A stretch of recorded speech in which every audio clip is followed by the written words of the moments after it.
ठीक है, अब हम जो है ओवरराइडिंग को फर्दर डिटेल में देखते हैं और हम देखते हैं कि हम आखिर ओवरराइडिंग जो है वो क्यों परफॉर्म करते हैं। ठीक है, इसका क्या मकसद होता है, इसका क्या फ़ायदा होता है।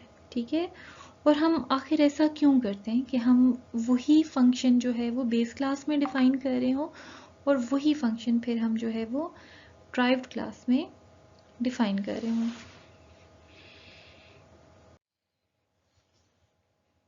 Okay, let's have a look at reasons for overriding. A class may need to override the default behavior provided by its base class. ठीक है, जैसे हमने प्रीवियस केस में देखा कि जो हमारी क्लास थी नेचुरल सेट की, ठीक है, उसमें हमें ऐड का जो मेथड था उसकी इम्प्लीमेंटेशन जो है वो हमें चेंज करना रिक्वायर्ड थी। क्यों? क्योंकि जो नेचुरल सेट है उसका बिहेवियर जो है वो स्लाइटली डिफरेंट है इंटीजर सेट क्लास से। तो इसलिए हमें ज़रूरत पड़ी कि हम जो ऐड का मेथड है उसको हम जो ड्राइव क्लास है उसमें हम ओवरराइड करें। ठीक है, drive class overrides the behaviour of its base class. ठीक है, तो अब क्या हुआ कि जब हमने ऐड मेथड को एक नई इम्प्लीमेंटेशन के साथ ड्राइव क्लास में ऐड किया तो हमने बेसिकली क्या किया कि जो बेस क्लास में ऐड मेथड था हमने उसको ओवरराइड करके क्या है कि एक नई इम्प्लीमेंटेशन के साथ ड्राइव क्लास में हमने उसको ऐड किया। अब हम देखते हैं कि ओवरराइडिंग के क्या रीजंस हैं। ठीक है, ओके, जो फर्स्ट रीजन है ओवरराइडिंग का वो है provide behavior specific to a derived class, extend the default behavior। ठीक है, अब ये दो रीजंस हैं, एक तो स्पेशलाइजेशन, दूसरा एक्सटेंशन। ठीक है, और इन दोनों केसेस में क्या है कि हम ओवरराइडिंग करते हैं। ठीक है, अभी इनको हम आगे चल के विद एग्जांपल्स देखते हैं तो ये फर्दर आपको क्लियर होगा। Restrict the default behaviour, restriction. ठीक है, अब क्या है कि हमने देखा जो प्रीवियस एग्जाम्पल थी हमारी वो क्या थी, वो रिस्ट्रिक्शन की थी। ठीक है, कि हमने क्या किया कि जो हमारी ड्राइव्ड क्लास थी जो कि नेचुरल सेट था, ठीक है, उसमें एक रिस्ट्रिक्शन थी कि उसके अंदर जो एलिमेंट्स हम ऐड कर सकते थे वो सिर्फ पॉजिटिव होने चाहिए थे। ठीक है, तो इसलिए क्या है कि जहाँ पे हमारे पास क्या है कि कोई रिस्ट्रिक्शन हमने इम्पोज करनी है अपनी ड्राइव क्लास के अंदर, तो फिर हम क्या करते हैं कि वो बिहेवियर बेस क्लास का जो हमारी उस स्पेसिफिक ड्राइव क्लास में रिस्ट्रिक्टेड है उसको हम फिर वहाँ पे ओवरराइड करते हैं। ठीक है, और वो रिस्ट्रिक्शन उसमें ऐड कर देते हैं। उसके अलावा जो थर्ड इम्पॉर्टेंट रीज़न है ओवरराइडिंग का वो है इम्प्रूव परफॉर्मेंस। ठीक है, कि ओवरराइडिंग के थ्रू हम अपने प्रोग्राम की इन जो परफॉर्मेंस है उसको इम्प्रूव कर सकते हैं। ठीक है, उसको हम कैसे इम्प्रूव कर सकते हैं उसको आगे हम जो है एक एग्जाम्पल के साथ समझेंगे। ठीक है,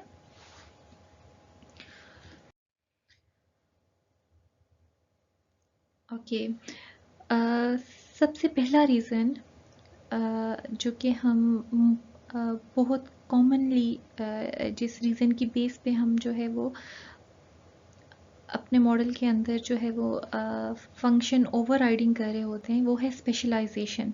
ठीक है, और वो क्या है कि बेसिकली क्या होता है कि जो ड्राइव क्लास होती है उसका कोई अपना स्पेसिफिक बिहेवियर होता है जिसकी वजह से हमें जो है उस स्पेसिफिक बिहेवियर को ड्राइव क्लास के अंदर ओवरराइड करवाना पड़ता है।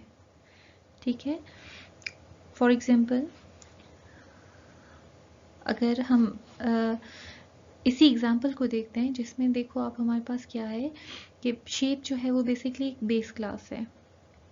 ठीक है, जिसका अपना एक ड्रॉ का मेथड है और उसके बाद आप देखो कि इससे तीन ड्राइव्ड क्लासेस हैं हमारे पास, सर्कल, लाइन और ट्राइंगल। ठीक है, अब आप देखो कि ये तीनों जो सब क्लासेस हैं ये एक जो है वो स्पेशलाइज्ड या एक स्पेशल शेप को रिप्रेजेंट कर रहे हैं, ठीक है।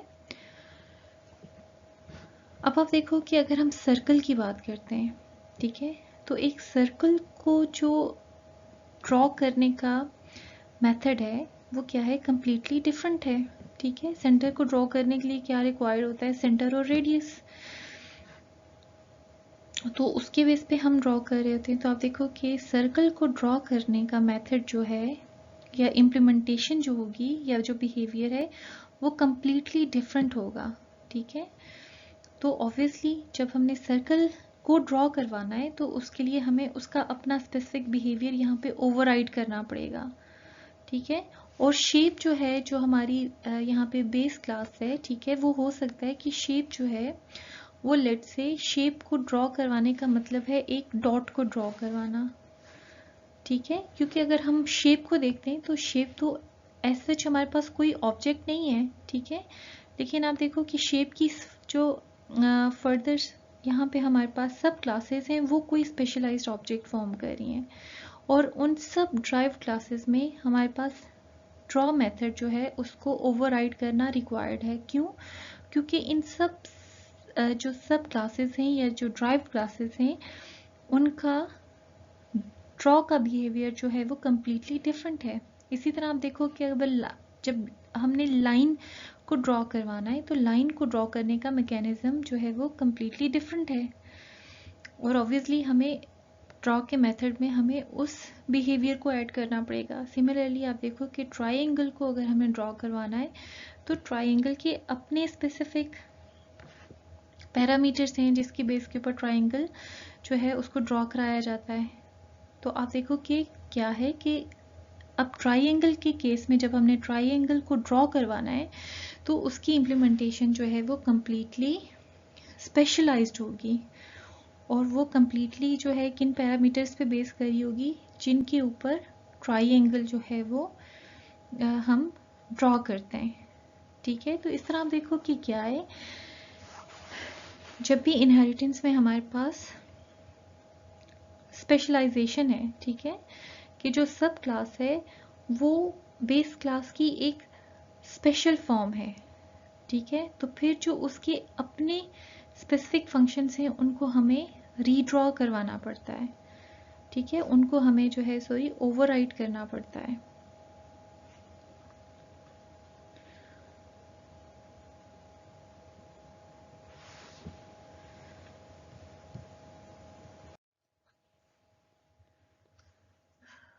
उसके बाद एक और बहुत इम्पॉर्टेंट रीज़न जिसकी वजह से ओवरराइडिंग जो है उसको यूज़ किया जाता है वो है एक्सटेंशन, ठीक है। फॉर एग्जांपल हमारे पास एक विंडो की क्लास है, ठीक है, और विंडो की क्लास में जो ड्रॉ का मेथड है वो सिंपली जो है विंडो को इस तरह से ड्रॉ करवाता है, ठीक है। मींस विंडो का ड्रॉ का मेथड विंडो को सिंपली ड्रॉ करवाएगा। उसके बाद हम उसमें जो है विंडो क्लास में एक एक्सटेंशन ऐड करते हैं डायलॉग बॉक्स की, ठीक है, और हम कहते हैं कि हम इस विंडो के ऊपर कुछ बटन्स और टेक्स्ट बॉक्स को कुछ इस तरह से ऐड करना चाहते हैं, ठीक है।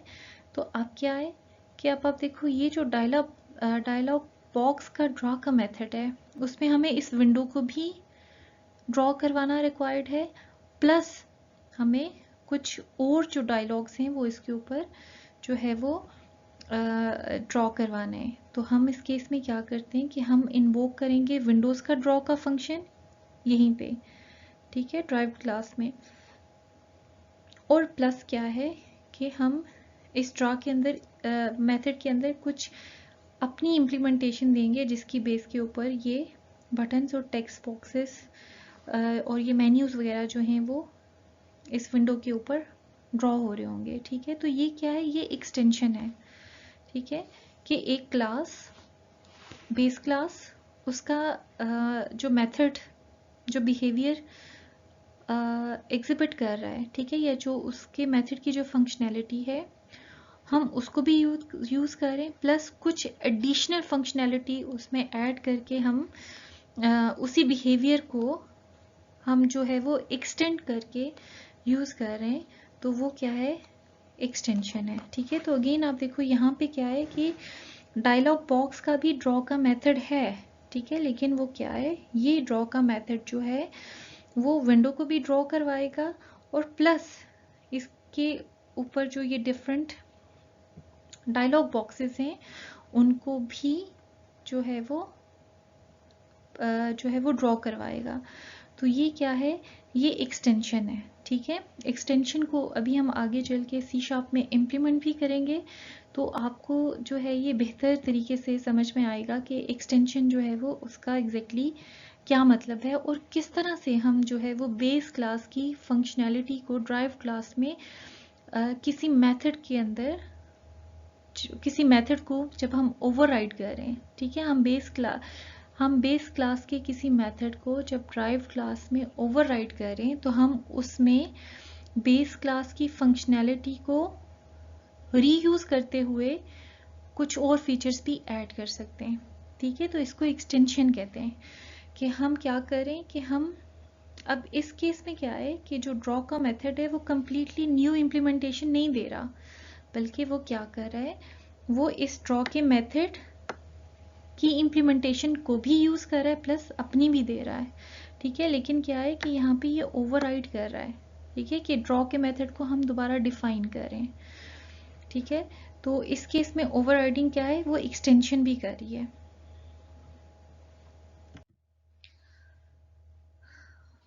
उसके बाद जो थर्ड रीज़न है ओवरराइडिंग का वो है रिस्ट्रिक्शन। ठीक है, अब आप देखो कि ये वही एग्जांपल हमारे पास आ गई इंटीजर सेट और नेचुरल सेट की। ठीक है, तो अब आप देखो कि क्या है कि अब ऐड एलिमेंट का मेथड आप देखो यहाँ पे हम ओवरराइड करें। क्यों ओवरराइड करें, क्योंकि जो नेचुरल सेट क्लास है उसमें एलिमेंट्स को ऐड करने पे हमारे पास एक रिस्ट्रिक्शन है कि उनको पॉजिटिव होना चाहिए। ठीक है, तो इसलिए हमें क्या करना पड़ा कि यहाँ पे इस मेथड को हमें जो है वो ओवरराइड करना पड़ा और नेचुरल सेट मेथड की बेस पे इसके ऊपर जो है हमने एक रिस्ट्रिक्शन इम्पोज की।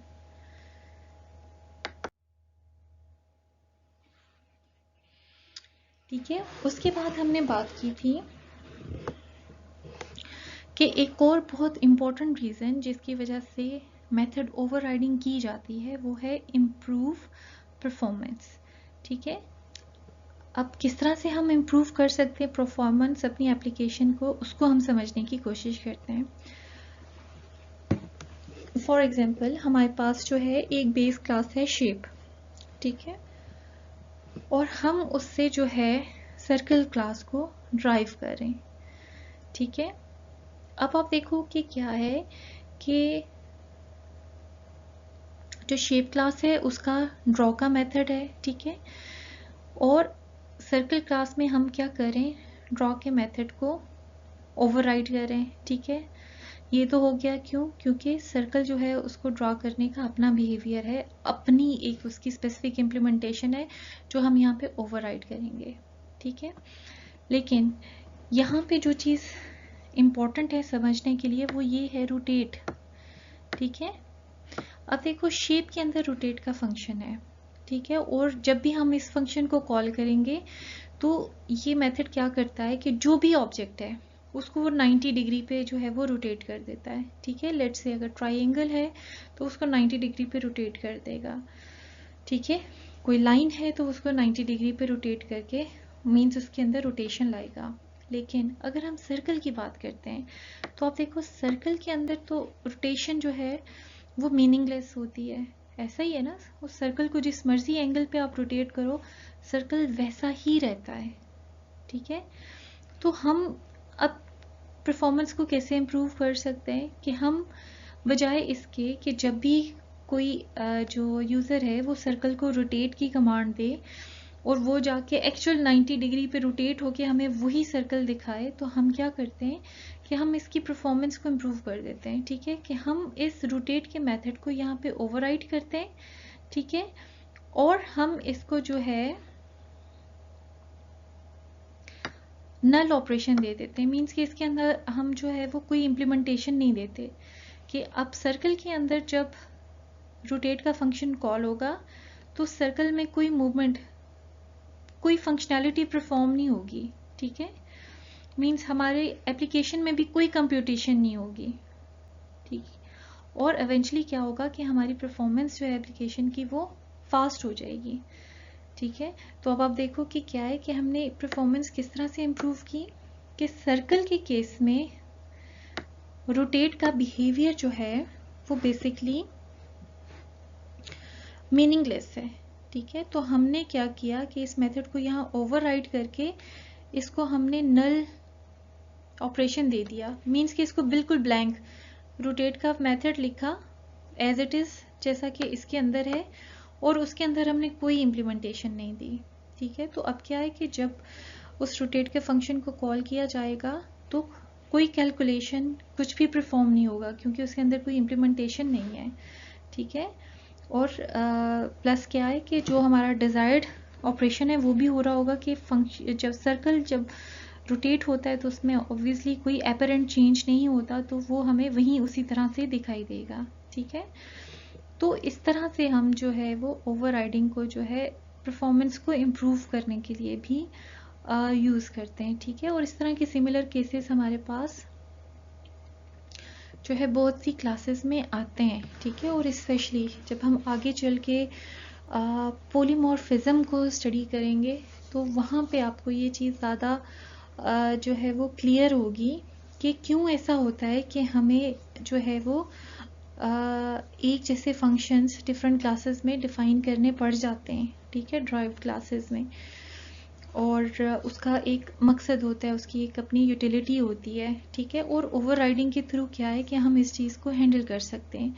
ऐसे मेथड्स जो कि किसी ड्राइव्ड के क्लास के अंदर कोई फंक्शनैलिटी नहीं परफॉर्म कर रहे होते या एग्जिस्ट नहीं करते हैं, मीनिंगलेस होते हैं, तो हम उनको इस तरह से जो है वो उनको जो है वो नल भी डिफाइन कर सकते हैं। ठीक है, और इस तरह से क्या है कि हम कंप्यूटेशनल टाइम को सेव कर सकते हैं।